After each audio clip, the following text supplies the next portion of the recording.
Pisa la pelota Maradona. Arranca por la derecha el genio del fútbol mundial. There is glory! Lift up for France! ¡Extraordinaria!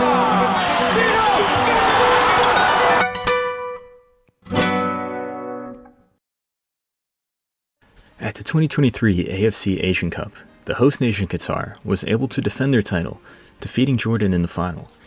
This was actually Qatar's second title, after they won the previous edition in 2019. However, their victory at the 2019 Asian Cup was actually far more controversial than their most recent one, mainly due to their rivalry with their Gulf neighbor, the United Arab Emirates. Rivalries in international football are one of the most exciting aspects of the sport, and just like international football in general, these rivalries are often steeped in nationalism, politics, cultural differences, and global controversies. Some of these rivalries have barely any political connotations and started mainly for sporting reasons, while others may have begun under a political pretext, but as the years have gone by, the tension remains mostly within the sports. There are other rivalries, though, which are primarily characterized by global events happening outside of football. There are many examples of these, but one that is not widely known in the English-speaking world is a rivalry between the United Arab Emirates and Qatar, which came to the forefront at the 2019 Asian Cup, hosted in the UAE.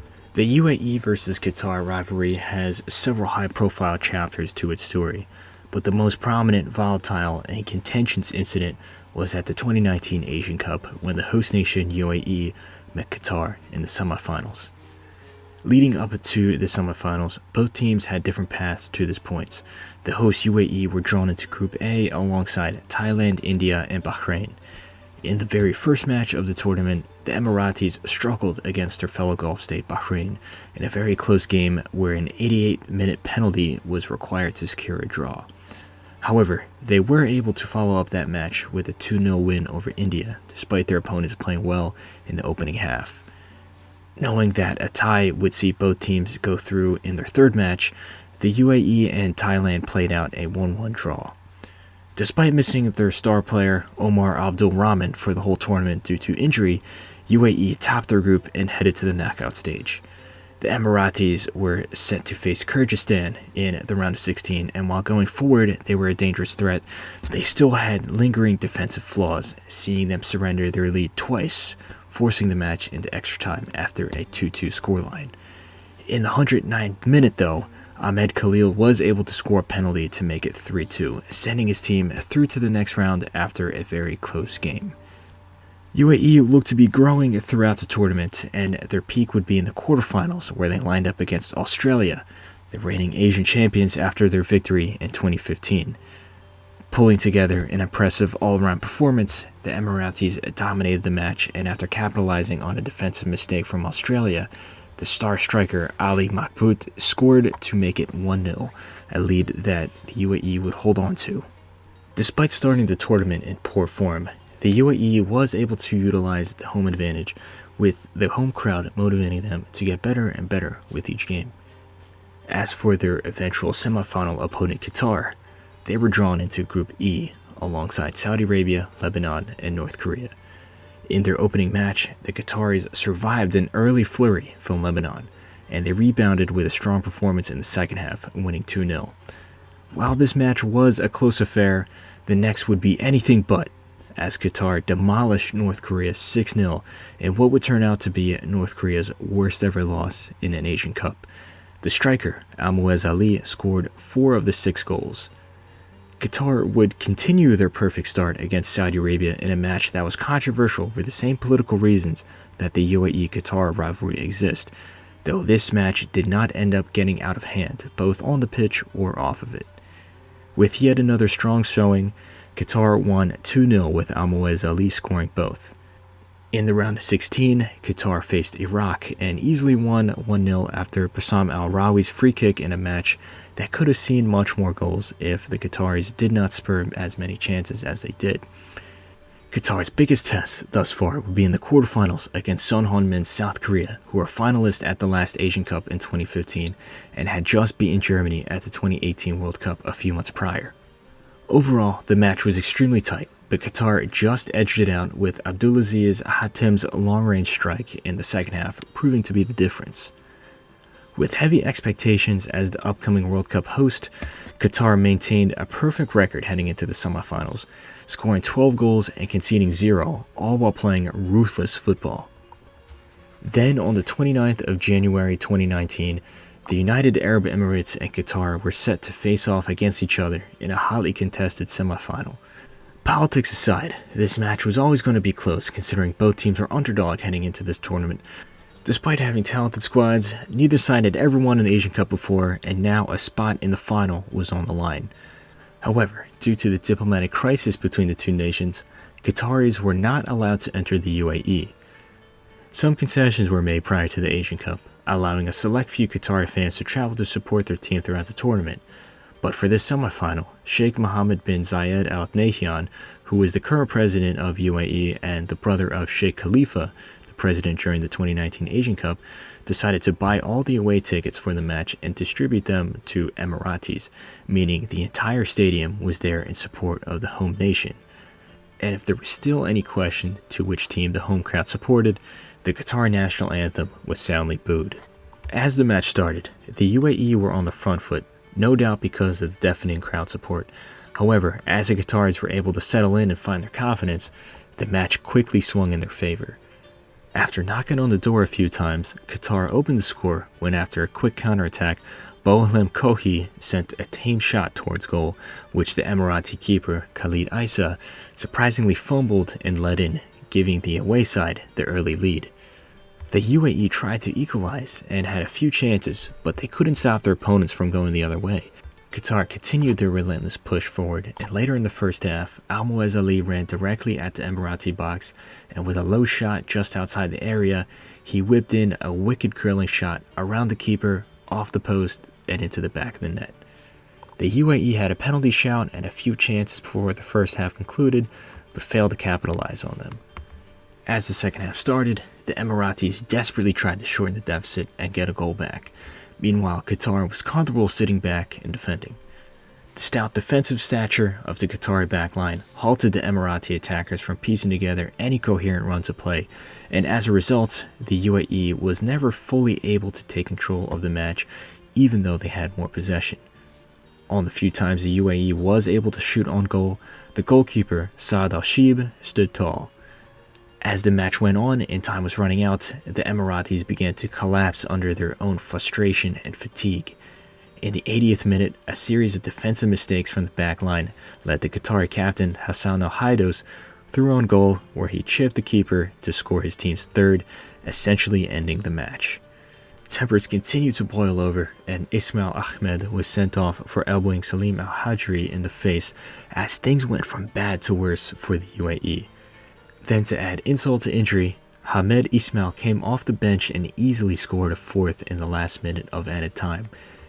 When the referee blew the whistle for the last time, the final score was 4-0 in favor of Qatar as they marched on to the 2019 Asian Cup final against Japan a few days later, a trophy they would eventually win, much to the detriment of the tournament host.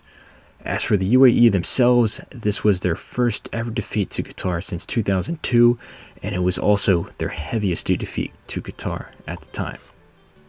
The home crowd was understandably furious, but the fallout of this game from the fans, the Emirati Football Federation, and the coach was unprecedented.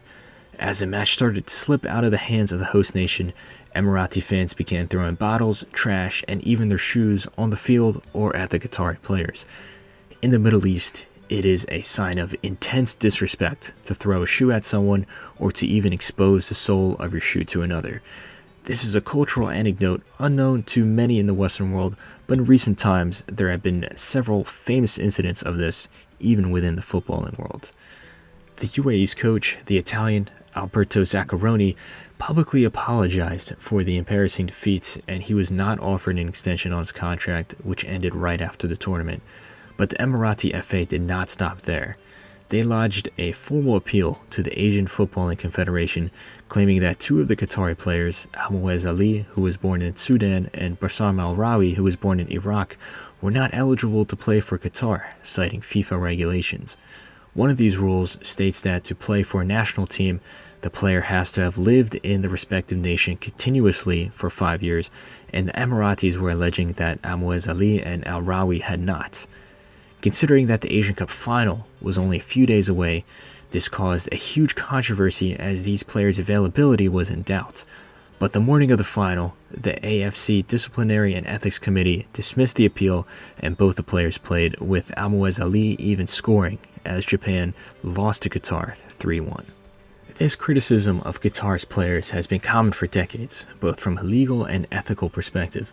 In Qatar's squad for the 2019 Asian Cup, several players were foreign-born, while many more gained Qatari citizenship through the Aspire Academy, a program which scouts footballing talent from nations across the world. Through the Aspire Academy, players that are good enough to play for the Qatari national team are given citizenship, something which millions living in Qatar desire to have. While Qatar's situation with the Aspire Academy is unique, the broad topic of players representing a national team while having heritage from elsewhere is a controversial issue in many countries across the world, and Qatar is not alone. This whole process is a reflection of Qatari society in many ways, as out of Qatar's total population of 3 million, only 330,000 of them are ethnic Qataris and have citizenship. However, what makes this particular controversy ironic is that UAE has often called up players to their national team with zero ethnic Emirati heritage. The most prominent case recently is their star attackers, Caio Canedo, who is a Brazilian who lived in the USA for part of his life and previously had an East Timorese passport, as well as Fabio Lima, who was also born in Brazil and did not become an Emirati citizen until 2020. While it is perfectly understandable for Emirati fans to be extremely disappointed with their team's performance considering they lost 4-0 on home soil, that does not explain the extreme measures that were taken afterwards, nor the hostile atmosphere during that semifinal match. So why exactly is there such a volatile rivalry between the UAE and Qatar that would motivate fans to throw their shoes on the field and for the FA to try and ban Qatar's players? Before 2017, the UAE-Qatar rivalry was almost entirely based within the sport. Since the early 1970s, when both nations gained independence and subsequently formed their own national football teams, the only tension between each nation was the title for being the dominant team of the region. That all changed in 2017 for reasons completely outside of the realm of sports. Going back several decades as Qatar and UAE's Gulf neighbor Saudi Arabia started to become a major economic, political, and cultural power on a global scale, the Qatari government wanted to move the country in a direction leading towards independence rather than being under the umbrella of the Saudis. This competition, of course, led to a degree of tension between the two nations, and this dynamic came to a head during the 2010s, which was a very tumultuous and chaotic period for the Middle East, seeing revolutions, civil wars, and societal upheavals all across the region. In the hectic aftermath of the Arab Spring, both Saudi Arabia and Qatar competed with each other for hegemonic dominance over the Middle East and North Africa.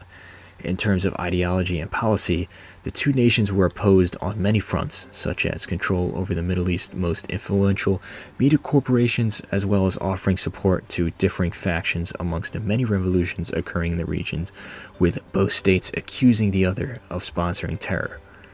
This also heavily plays into the Middle Eastern Cold War between Saudi Arabia and Iran, who are both competing with each other for dominance of the region, with Qatar having closer ties to the Iranians. This proxy conflict has since played out in several different theaters, most clearly seen in the Yemeni civil war. Qatar, being an ally of Iran, was simply another manifestation of this geopolitical standoff.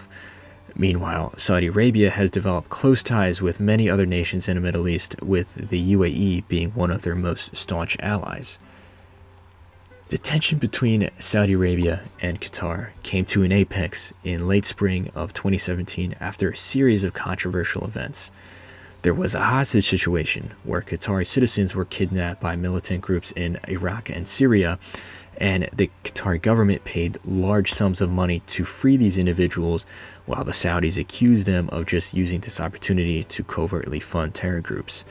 Conversely, there was a series of negotiations and deals signed which signaled the Saudis and their allies such as the UAE and Egypt moving closer to certain Western powers, alienating Qatar and Iran, who the West viewed as supporting extremism.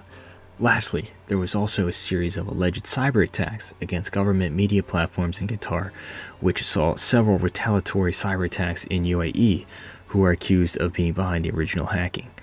As a result, Saudi Arabia and the UAE announced in June 17 that they would be cutting all diplomatic ties with Qatar. Other countries followed suit, such as Egypt, Bahrain, and several sub-Saharan African nations. The coalition of nations proclaimed that they would continue the blockade unless Qatar agreed to certain terms. However, this list of demands was seen as unreasonable by the Qataris and a stalemate arose. There were initially some heavy consequences on the behalf of Qatar. Given that the nation only has one land border, which it shares with Saudi Arabia, many food imports from the Saudis or other Gulf nations were immediately halted. The same was applied to all sea trade and shipping, with Qatari ships being banned from Emirati ports. All air travel to Qatar from any of these nations was also banned. In terms of media, the UAE banned all sympathy to Qatar on social media platforms, and both the Emiratis and the Saudis either banned or heavily restricted Qatari media companies like Al Jazeera and beIN Sports from operating in their countries. The Saudi government even attacked beIN Sports, claiming that it was holding a monopoly over sports broadcasting in the Middle East. However, Qatar was largely able to mitigate these sanctions by relying on domestic industries as well as strengthening trade and diplomatic ties with Iran and Turkey. In the world of sports, this had a large impact as well. Aside from the aforementioned incident at the 2019 Asian Cup semifinals, this was actually preceded by another controversial meeting between Qatar and UAE at the group stage of the 2018 AFC U19 Championship, where before the match started, the UAE's captain refused to shake hands with the captain of Qatar. The overall match was very contentious as UAE ended up winning 2-1. Furthermore, Qatar had been awarded the hosting rights for the 2022 World Cup as far back as 2010, but now with the diplomatic crisis, several countries including Saudi Arabia, the UAE, Egypt, and Bahrain submitted a letter to FIFA requesting Qatar be removed as the host nation, accusing them of being a state sponsor of terror. These attempts were ultimately unsuccessful, and FIFA refused to strip Qatar of their hosting rights. As the years went on, many analysts argued that the blockade ultimately did not work, as the sanctions did not weaken Qatar, rather it forced them closer to Iran. As a result, in early 2021, Saudi Arabia moved towards ending the blockade. The Emiratis were initially fine with continuing it, but decided to follow the Saudis in this new direction. Then, on January 4th, 2021, diplomats from Kuwait and the United States brokered a peace deal between Saudi Arabia and Qatar, and by the next day, diplomatic ties were restored and the crisis was over. While the Cold War still remains between Saudi Arabia and Iran, relations between the Saudis, Emiratis, and Qatar have considerably cooled. Since the blockade is lifted, the football rivalry between Qatar and the UAE still retains some of the nationalistic tension behind it, but it is not nearly as volatile as it was in 2019. The most notable meeting between the two nations since the end of the blockade was actually at the 2021 Arab Cup, hosted in Qatar, where they faced off in the quarterfinals. With both teams fielding many of the same players who were featured in the infamous 2019 match, Qatar ironically ran away with this match as well, racing to a devastating 5-0 victory, with all 5 goals being scored in the first half, forcing the UAE to sack their coach again. Qatar would then go on to host the 2022 World Cup as well as the 2023 Asian Cup, and while Qatar had a very poor showing at the World Cup going out in the group stage, they would redeem themselves by surprisingly winning the Asian Cup, defending their title. The UAE, on the other hand, came very close to qualifying for the 2022 World Cup, but narrowly lost to Australia in the playoff. Then, at the 2023 Asian Cup, the UAE lost in the round of 16 to Tajikistan. When looking at international football rivalries across the world, there are countless ones, all with their own history and culture. However, the UAE-Qatar rivalry is one that is unique for its connection to recent geopolitics within the Middle East and the broader implications of things far outside the world of football. Fortunately for us neutral fans, we were able to see all that play out on the football pitch during the 2019 Asian Cup semifinals.